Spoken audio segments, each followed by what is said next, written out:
You change your life because you want to. Hello, this is Reboot Life Now, your partner for anyone who wants to create real change in life. You can find more stories on our website, rebootlifenow.com. If you would like, visit the link in the comments and share your thoughts with us. Let's begin today's story. There is a strange moment that often comes right before life begins to change.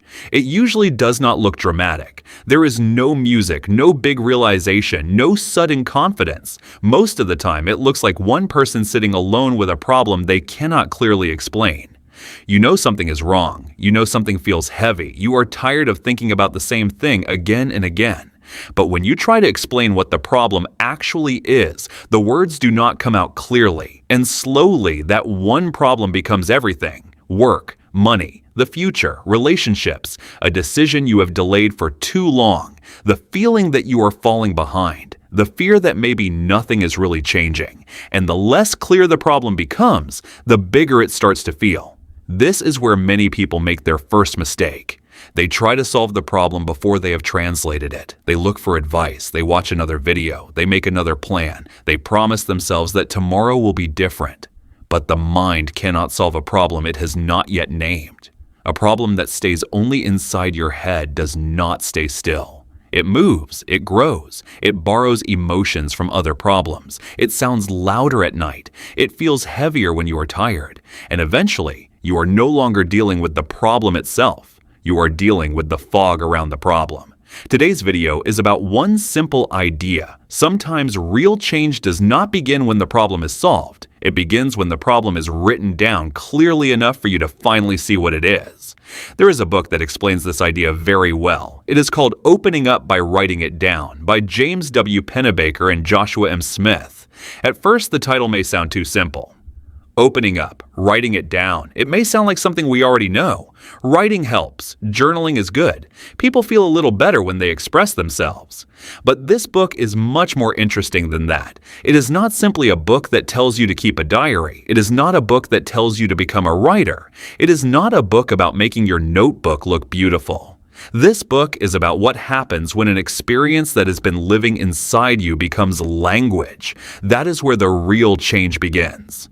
The book is based on research about expressive writing. Expressive writing is the practice of writing honestly about meaningful, difficult, or emotionally intense experiences. But this matters not because writing magically removes pain. It does not. It matters because this kind of writing changes the relationship between you and the problem. Before you write, the problem is inside you. After you write, the problem is in front of you. That difference may look small, but psychologically, it can be very powerful. When something is placed in front of you, you are no longer only feeling it. Now you can observe it. You can question it. You can organize it. You can separate what is fact from what is fear. You can separate what is memory from what is asking for action.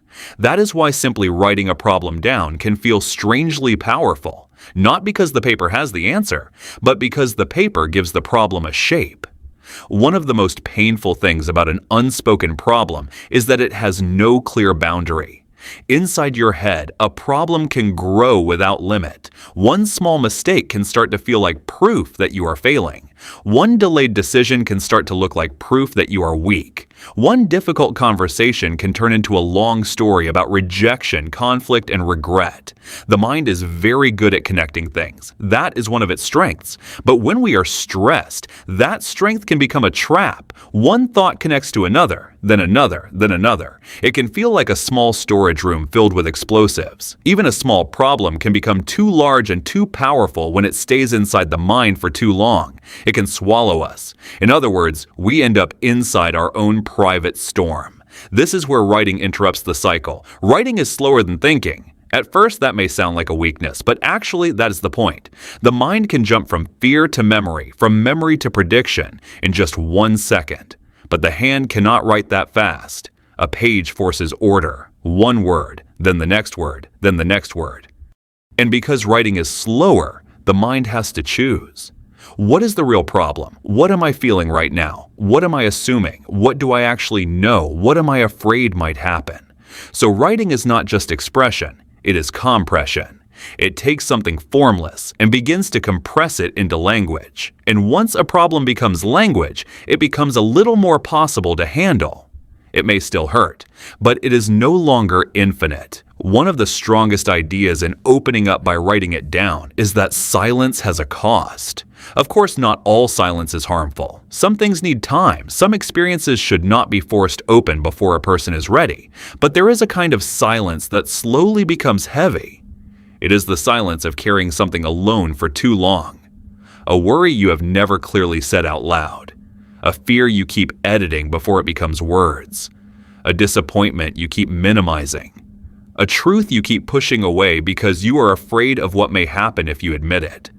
The problem with this kind of silence is that it does not always feel like silence. It often feels like fatigue, irritation, avoidance, overthinking, lack of motivation. A heaviness that follows you even when the situation changes. And because the original problem has never been named, we begin to fight the symptoms instead of the root cause. We try to control ourselves more. We try to wake up earlier. We try to be more positive. We try to force ourselves to move.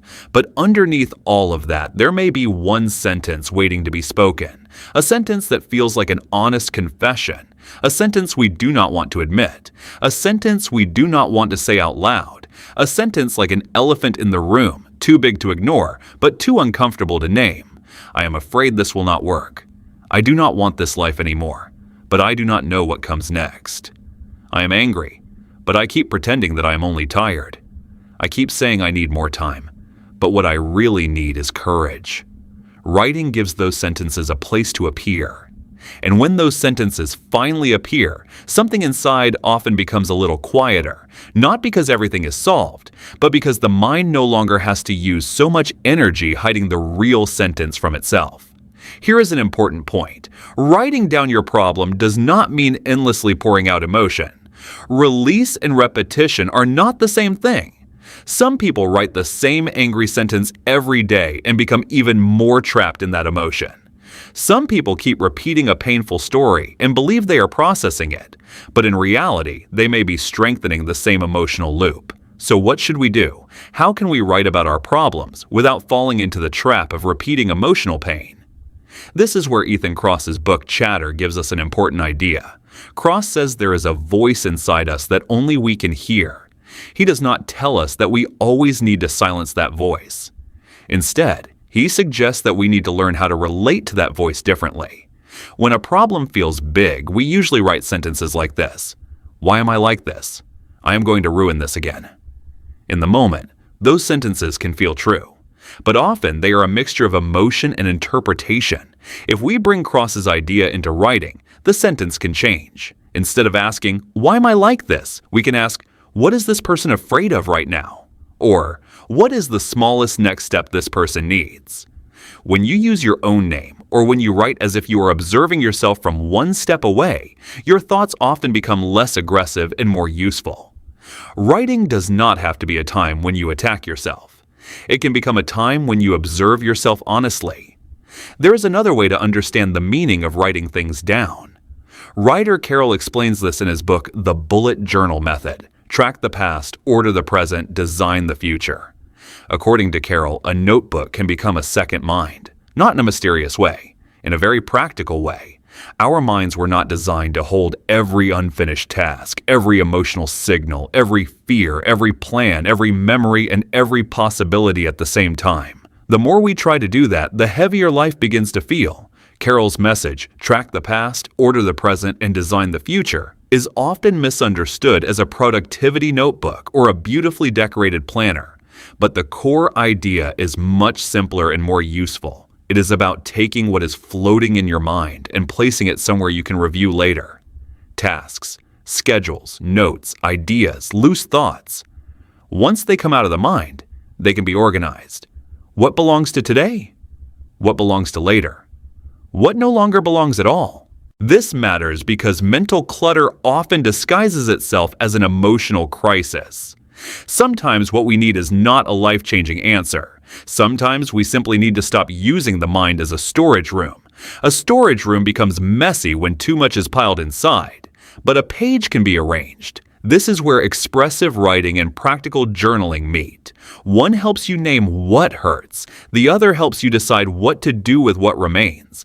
And together, they show us something important. A written problem is not only expressed, it can be reorganized. So what actually changes when we write down a problem? The first change is emotional. The problem becomes a little less attached to you. It is still your problem, but it is no longer the same thing as you. You are not anxiety itself. You are the person noticing anxiety. You are not failure itself. You are the person looking at a situation that may have failed, or a situation that may need a different response. The second change is cognitive. You begin to see structure. Before writing, everything may feel like one heavy emotion. But after writing, you may realize that there are actually three separate things: a fact, a fear, and a decision. Let's take an example. Imagine someone who cannot start one of the most important projects of their life. They keep delaying it. They keep thinking about it, but they never begin. If this person writes down the problem clearly, what might appear? First, the fact appears. The fact is simple. They have not started the project. Then they begin to look at what kind of stress or fear that fact creates. Maybe their fear is not really about the project itself. Maybe they are afraid of how people will see them if the project fails. Maybe they are afraid that others will laugh at them, judge them, or treat them like a fool. And once they clearly see the fear behind the fact, they can also see the choice in front of them. Now they can ask, will I protect my image by not starting? Or will I accept the risk of looking imperfect and begin anyway? This may sound simple, but this kind of writing leads to a completely different result from simply thinking about the problem in your head. At first, it looked like laziness or procrastination, but once it was written down, a deeper issue appeared underneath. The real issue was identity protection, and identity protection cannot be solved with a better to-do list. It has to be handled by telling the truth. This is where the power of writing becomes clear. Writing helps us recognize the truth more clearly. There is a reason why one sentence can sometimes change the way we live a day. A sentence creates direction, not a complete life plan, not a dramatic transformation, just direction. And direction is different from motivation. Motivation says, I feel ready. Direction says, even if I do not feel ready, I know where the next step is. That is why writing can be more reliable than motivation. Feelings come and go. But a sentence can remain. You can return to it in the morning. You can look at it when your mind becomes noisy again. You can compare your actions with that sentence. A person who is struggling with a problem does not always need more inspiration or motivation. If they do not clearly know what the problem is or what it means, they may need one stable sentence more than another motivational speech. A sentence like, this is what I am really dealing with, or this is the decision I have been avoiding, or this is the smallest honest action I can take right now. The power of writing is not that it creates a perfect self, it creates a slightly more honest self. And sometimes that is enough to change the next hour, then the next day, then the next pattern. Imagine someone who keeps saying, I need to get my life together. That sentence feels true, but it is too abstract and too large to be useful. It creates pressure, but it does not create direction. So this person opens a notebook and writes a little more honestly. At first the page is messy. I am tired. I keep avoiding my email. I feel behind in several areas of my life. I do not know what I really want. The page is not neat, but slowly the problems begin to become more specific. The person begins to realize that the feeling of needing to get life together did not come from just one problem. Several layers of problems were pretending to be one problem. There is fatigue, there is avoidance, there is comparison, there is sadness about lost time, there is broken trust with the self. Now, instead of writing vague sentences like, I need to get my life together, the person writes something more specific. My problem is that I am trying to create a new future while still carrying the old mistakes and patterns of my past. This sentence is heavier. It may hurt more, but it is also more accurate. And because it is more accurate, it is more useful. Now the person can begin to write a concrete plan to improve the old mistakes and patterns that are still being carried. The next step may be to rebuild self-trust through one small promise. It is small, but it reveals the real work, and that is a very big change. Many people do not fail because they lack effort. They fail because they are trying to solve the wrong problem. Writing reduces the chance of that failure. In this sense, opening up by writing it down is a meaningful book. It does not treat writing as a simple decoration for our thought process. It treats writing as an important way to bring the hidden truth inside us into a concrete form in front of our eyes. Of course, this book should be approached carefully. Writing is not always easy. But for the everyday confusion of life, for the problems that keep circling in our minds but never get named, writing can become a quiet tool of clarity. It helps us stop carrying everything as one blurry mass. What this book teaches us is that writing can help us make our problems more specific step by step, and through that process, we can find the deeper causes behind the problem and make better choices about how to respond. In other words, writing helps a person finally meet their own life in a form they can handle. Maybe that is the real gift of writing. If your mind feels complicated right now, writing something down may be better than staying awake all night thinking deeply. You do not have to write beautifully. You do not have to write perfectly. You do not have to write for anyone else to see. You only have to write accurately. One honest sentence can begin to separate fear from fact. One page can begin to turn noise into structure. One written problem can become the first step toward a different day. This is the quiet promise of the book. Writing will not change everything overnight, but what remains unnamed can easily control us from the dark. And what becomes language can finally be held in the light. If you want to organize one problem more clearly after watching this video, we will share a writing format created by Reboot Life Now in the comments. Visit rebootlifenow.com and begin a new life with us. Have a strong and meaningful day.